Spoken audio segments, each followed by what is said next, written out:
Hey, what's up, everybody? We're back again. It's Thursday, so we got John Ryan with us.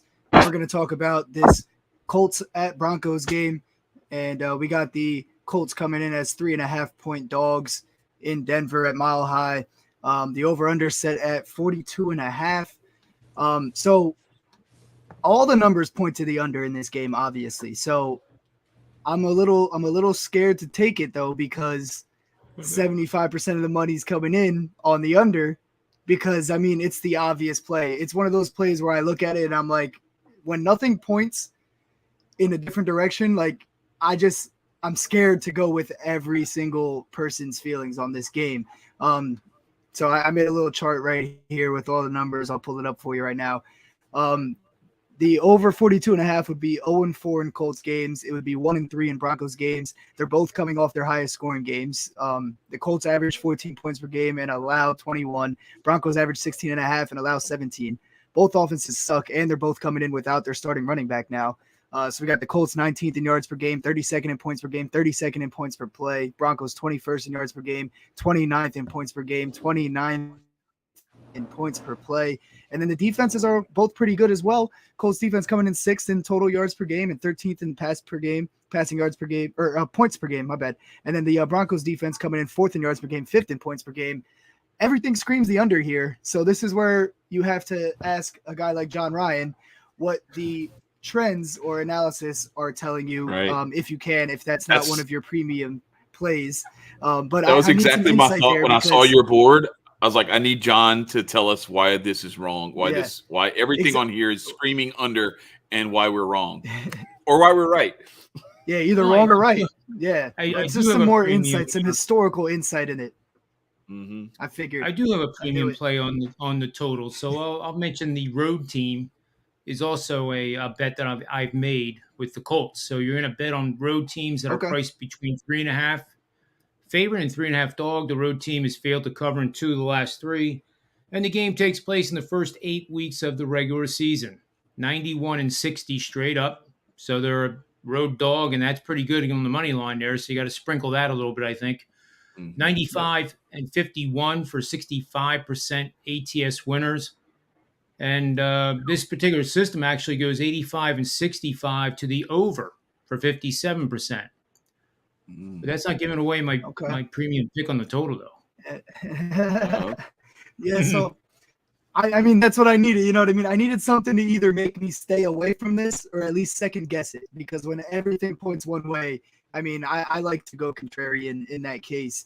But there was nothing about football shows me that this is going to hit an over. You know what I mean? But go ahead.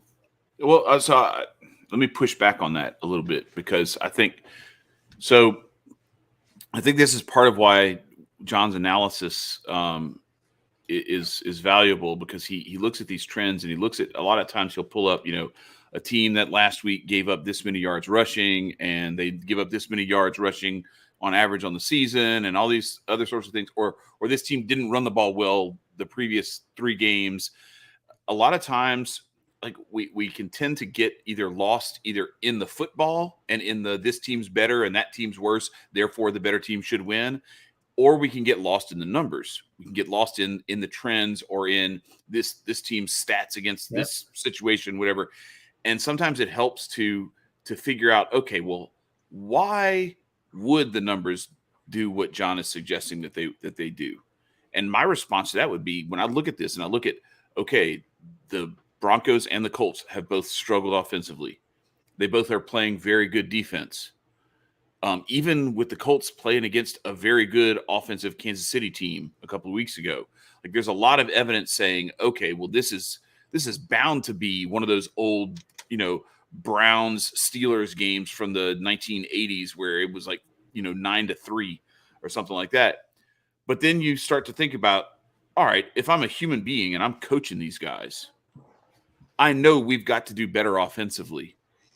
Otherwise, we're not going to be able to reach our goals. So I'm spending the last 2 weeks in practice working on finding ways to create running lanes for our running backs. I'm working on ways to find protection schemes that keep our quarterback off his back for another second or or a half a second so that he can get those throws downfield. I'm working on getting route combinations where my receivers are going to be able to get open better. So that's what I was saying. You said I can't find a football reason. I can.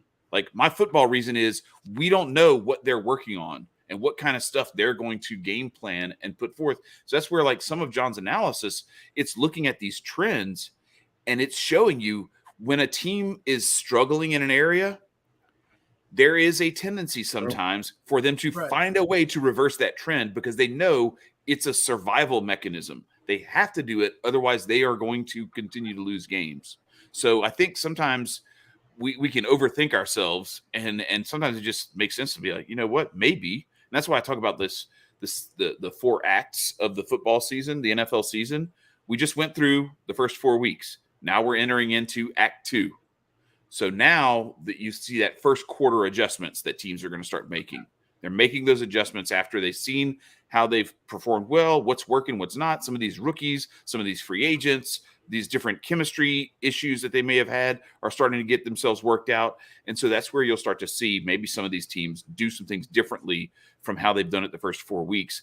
And also when you're playing in your conference versus playing the other conference, in your division versus outside your division, all these things start to come into play, and you start to get a little bit more data to fill into what these teams are actually like. And I think I could see a path to the over actually hitting in this game because of the fact that if I'm one of these teams head coaches, I'm on my offensive coordinator's ass the last 3 weeks. Why aren't we scoring more points? Why are we having to like gut these things out at the last minute, winning these close games like the Colts have had to do? So that's my case. Yeah, I'll add to that. So, that's real good because I think maybe in future shows I'll break out some of my deeper algorithms that I don't even mention some of these to the clients, just to try to keep everything just like relatively simple. Mm-hmm. But I take 3-year averages of these teams. So in other words, week 17 doesn't end the season and we never look at it again, and we only look at the current season. You can get real good, almost like stock charts of teams that are on the rise and it's trending up offensively, or it's trending down points per game. And I look at yards per point. Other people look at other things, but yards per point, especially in college football, is a very predictive metric when it's used the right way. And you can't just look at a game and say, okay, well, they're averaging 5 yards a carry this season. If you're averaging 3.5 3 seasons ago and then 4.2 last season, and now they're averaging 5, that brings a lot more value to identifying a bet, especially if you're going against maybe a weaker defense that allows more yards in each of the last 3 years. Just, food for thought. Yeah, very good point. Especially this early in the season, you know what I mean? Like, I'm looking at these numbers as like, yeah, this is just like how it's going so far. But, that's why I wanted some historical context behind that, because it's so early in the season. I mean, right now, the Broncos defense, if you just look at purely the numbers in the statistical categories, they are 5th in passing defense right now, the Broncos defense. But they've played Jimmy G, Davis Mills, Geno Smith, and Derek Carr. So they played 3 backups and then Derek Carr, an average quarterback in the NFL. Right. You better be top 5 with that schedule to start the season, And that's not to say that Matt Ryan's going to come out and torch them, because I would put Matt Ryan in the same category now as like Derek Carr or less. But I do think with the running backs both being out for both teams and them having to resort to their number 2 guys, or number 2 and number 3 guys, they might put the ball up in the air a lot more than they usually were. Which also would favor the over, more time on the clock to score points with more incompletions instead of runs and stuff like that. But not to mention the field position. The field position will be different. If you're punting, go 3 and out with passing the ball, and you're not running and moving the chains down the field because you're not as balanced, you end up giving up better field position to your opponent on that second possession. Continue. I'm sorry. Yeah, no, I was just going to say, well, we got John on the Broncos. Chad's feeling the over. John on the Colts, my bad. John's on the Colts side. Chad's feeling the over. I think I talked myself into the over. I was already feeling that way because I like to fade the public when it's that big of a margin, and when it's that contrarian that nobody thinks it can happen. I like fading that all the time anyway. So I was kind of leaning the over. So I think I'm going to roll with that. I kind of want to roll with the Broncos here, but it's never wise to go against John. So I might stay away. You know what I mean? But let's get into some player props. I'm 2 for 2 the last two Thursday nights going against John. That's so true. I might. I'm feeling. Hey, yeah, we did win last week. Yeah. No, but yeah, John's not always right. But it's usually smarter to either just stay away or tail him. You know what I mean? Yeah. But let's get into some player props while we're at it. So like I was saying, I think they're going to air the ball out a little bit more. And Matt Ryan is set at 33.5 pass attempts right now. I'm going to take the over on that for sure. I don't know why it's set so low. He hit 50 week 1 with Jonathan Taylor getting 31 carries, and he still had 50 passes in that game. And then he hit 37 the past 2 weeks. They're going to throw the ball a lot more. Nyheim Hines is not getting the rock 30 times today. So I like him for the over. I don't know about his yards because I don't know how much success he will have throwing the ball, but I know he's going to be putting it up in the air.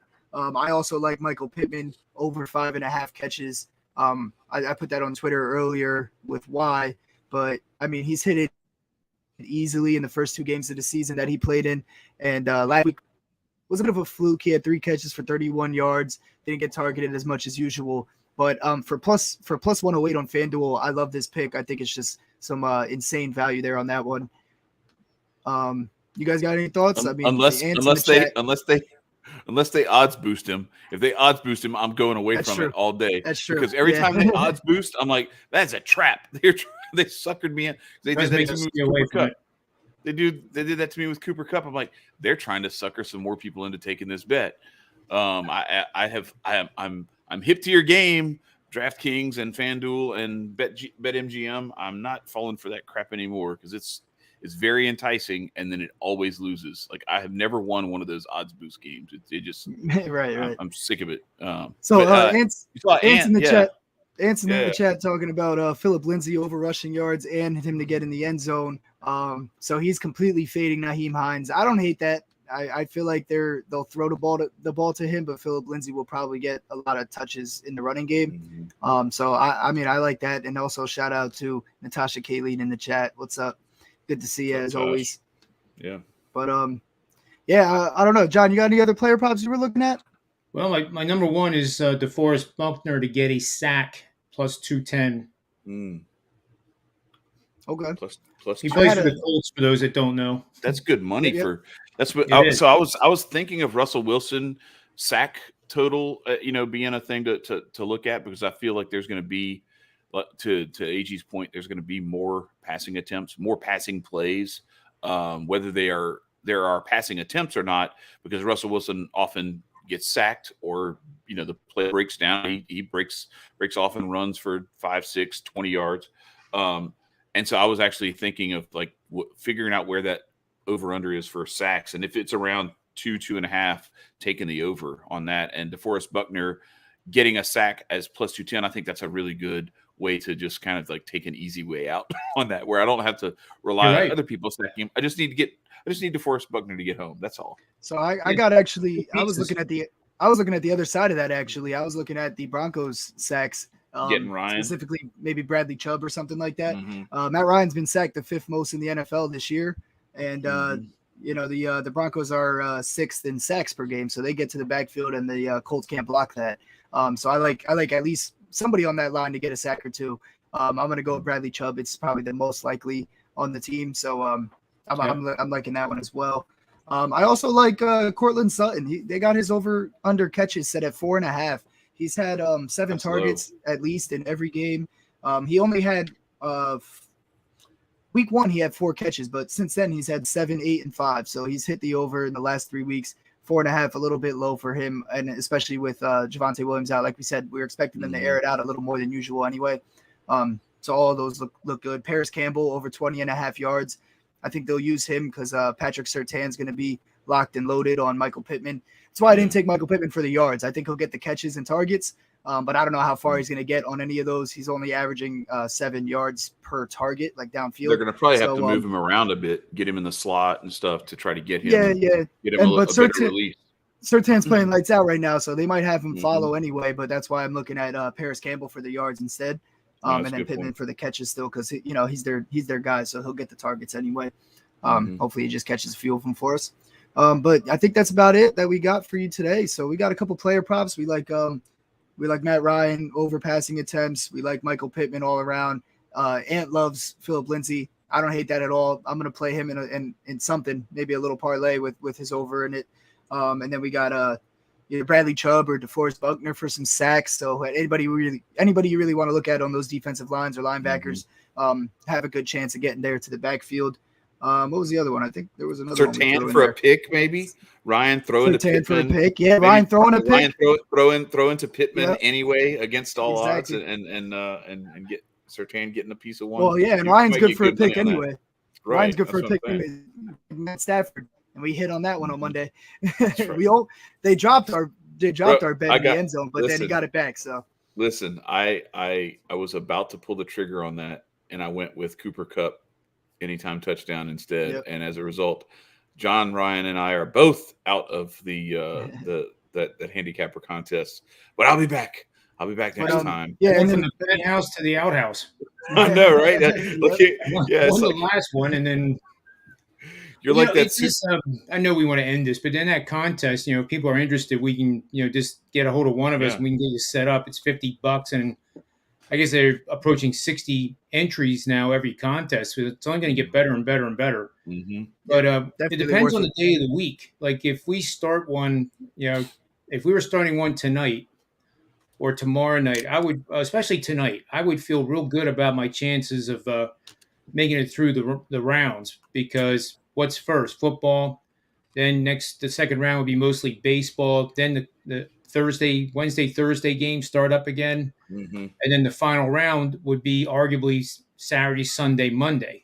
Right. And I would think that personally, that Friday, Saturday, Sunday, Monday would be prime picking territory with all the games on the board and the fact that we know what we're doing a little bit. Yeah.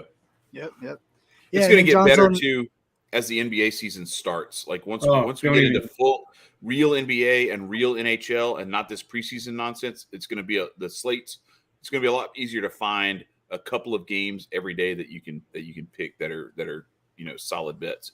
I've been struggling honestly, like with these where it's like there's some meaningless baseball games being played, and I'm trying to find like player props for Brendan Woodruff plus 8.5 Ks or whatever. I'm like, man, I don't know. We're looking at women's volleyball for an underdog. Just take because it's an underdog. And you got all these people betting on tennis, and I'm like, man, I don't even watch tennis. Come on, like this. I can't do it. Wait till we get to the NBA, because NBA is like putting alcohol in front of an alcoholic. With all due respect. That's for sure. It's if I had to name one sport, that's probably my cup of tea. But so I want to say on this thing that I was talking about earlier, real quick before we go, because I know this will take 30 seconds. This comes from I had a friend. We owned a fantasy football league. It was in a big league, big money league together, and he would always like lament these games. He'd be like, "This is bullshit. How did this game go this way? This team hasn't run the ball all year. They haven't done it." And I'm like, I had this conversation. I was like, dude, you don't think that they don't know that the coaches didn't say, "Hey, we got to run the ball better," and like commit to like this game, we're getting our starting running back 20 carries. Like, something like what's his name? Curtis Martin hadn't had 20 rushing attempts all year. It's week 6.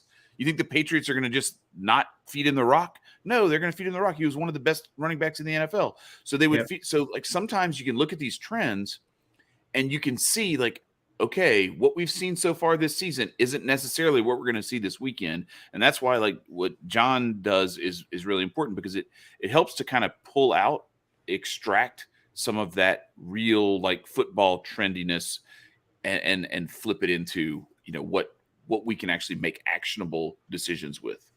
Yeah, you're absolutely right. And thanks for saying that. It's contrarian. A lot of my stuff now, more than ever in the NFL, is contrarian. I think this season we're going to see a lot of these games where, just 10 days ago it was Miami and the Eagles are going to play each other in the Super Bowl. Now Miami sucks. And now the Eagles are going out west to play Arizona with Dallas on deck. All of a sudden they could be 4-2. I'm just saying, I'm not an Eagle hater, but I'm being realistic. Mm-hmm. Nobody's going to go. You got the Giants creeping in; they're going to be 5-1 by then too. So they're screwed. Yeah, with that schedule, what did they play? The Redskins 3 times? Everybody's dream. But anyway, we got those player props, and then John's on the Colts tonight. You can go check out his premium package to see if he's on the over or the under. I'm gonna lean the over. Me and Chad are on the Broncos here, and then those player props we talked about earlier. I like all of those player props that we threw out there. We're not getting too greedy with a game like this, but we're playing the situation the correct way. You know what I mean? So playing the numbers. Exactly. If you joined us late, go back and check those out because we had a great conversation the last 12 minutes. I saw some people jumping in and out. So definitely go back and catch the replay. Yeah, and we'll be back with some more games throughout the week as well. Best of luck betting this weekend. Peace. Peace, y'all.